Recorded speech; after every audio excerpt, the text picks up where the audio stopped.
Halo, Assalamualaikum warahmatullahi wabarakatuh. Ketemu lagi sama saya Erisan di cerita seputar kopi. Oke, halo teman-teman, udah cukup lama saya nggak upload video. Kebetulan memang lagi sibuk, lagi lumayan sibuk setting ya tempat baru. Di sini seperti yang teman-teman lihat, background saya agak berbeda karena memang ini adalah area roasting saya yang baru dan ada dua mesin roasting yang akan saya gunakan, yaitu Gizen dengan kapasitas 6 kilo dan yang sebelahnya adalah Loring kapasitas 15 kilo. Jadi di video ini saya mau sharing sama teman-teman, ada beberapa pertanyaan dari beberapa roaster dan juga beberapa teman-teman kopi di kolom komentar saya. Itu di mana sebetulnya kita harus meletakkan probe atau pengukur temperatur, terutama untuk bins temperatur pada mesin roasting.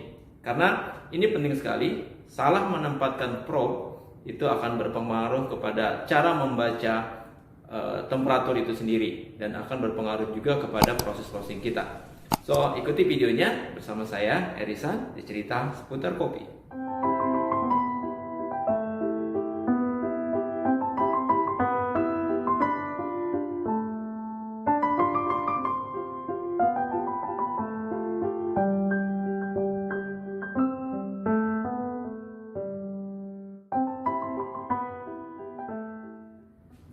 Oke teman-teman, kita mulai. Saya akan menunjukkan dulu di mana sebenarnya posisi probe. Salah satu contoh atau indikator yang mau saya pakai adalah mesin Gizen dan juga mesin Loring. Jadi ini penting sekali buat teman-teman di Indonesia, para pembuat mesin roaster, sehingga bisa menambah wawasan atau menambah pengetahuan sebenarnya di mana sih tempat akurasi penempatan probe itu yang benar, sesuai dengan standar atau juga tujuan dari penempatan probe itu sendiri. Jadi terutama untuk bins temperatur ya, karena bins temperatur itu adalah indikator buat kita para roaster untuk memulai meroasting ya. Jadi selalu sekali lagi saya bilang bahwa yang menjadi indikator untuk memulai roasting adalah bins temperatur, karena airflow itu hanya mengukur environment di dalam drum dan juga bisa dipengaruhi oleh tekanan-tekanan udara dari luar di cerobong pipa dari airflow itu sendiri. Kayak menjadi indikator untuk kita membaca ROR adalah bins temperatur.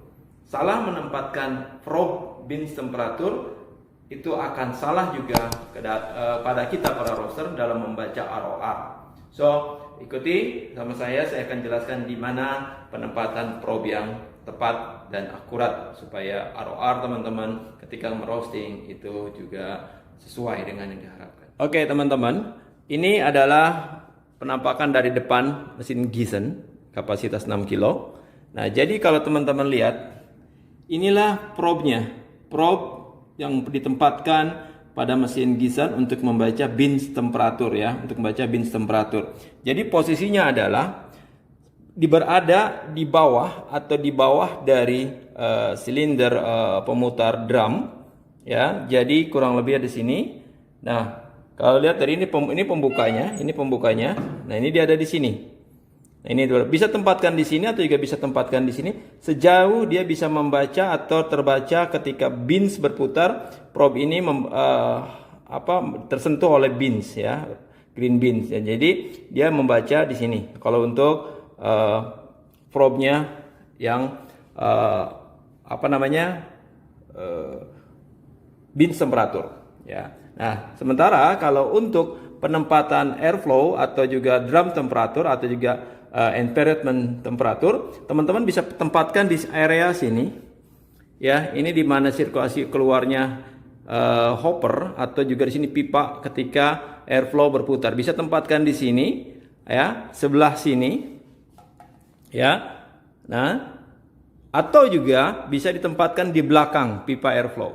Nah, itu untuk penempatan probe airflow. Tapi kalau untuk bins temperatur, tempatkan di sini.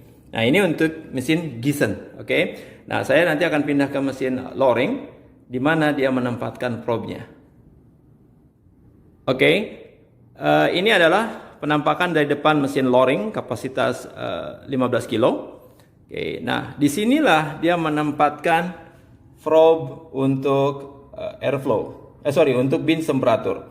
Ini dia menempatkan di sini, di mana di sini juga masih tersentuh bins pada saat bins berada di dalam drum itu tersentuh oleh probe-nya, ya, sehingga membacanya akurat. Oke, nah ini penempatan probe yang betul untuk bins temperatur. Nah, di mana juga dia menempatkan probe untuk airflow. Nah, dia menempatkan airflow di sini, di dekat hopper. Ini adalah probe-nya. Dia ada dua, menggunakan satu yang digital dan satu lagi yang analog. Oke, yang analog. Di sinilah mereka menempatkan. Jadi itu di mana kita harus menempatkan probe untuk bins temperatur supaya ketika mereka membaca itu betul-betul akurat. Jadi tidak salah. Nah, saya menjelaskan juga di sini perbedaan berapa sih sebetulnya perbedaan antara suhu temperatur bins dan suhu airflow pada saat merosting.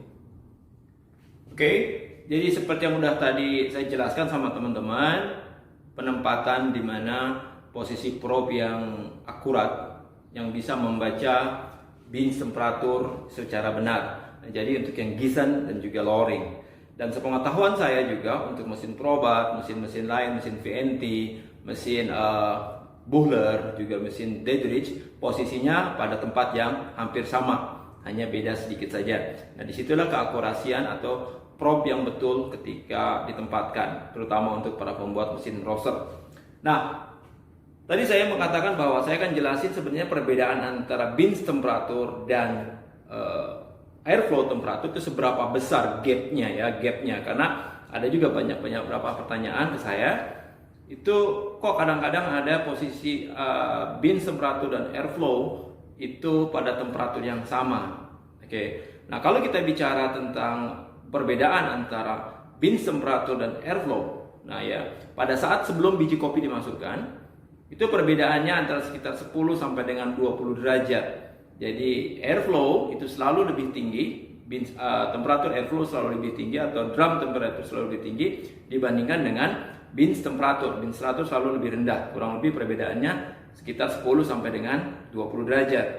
Begitu juga pada saat biji kopi setelah dimasukkan, kedua temperatur ini akan mengalami penurunan, tetapi perbedaan adalah kalau bins temperatur dia akan turun cukup jauh, drop, ya.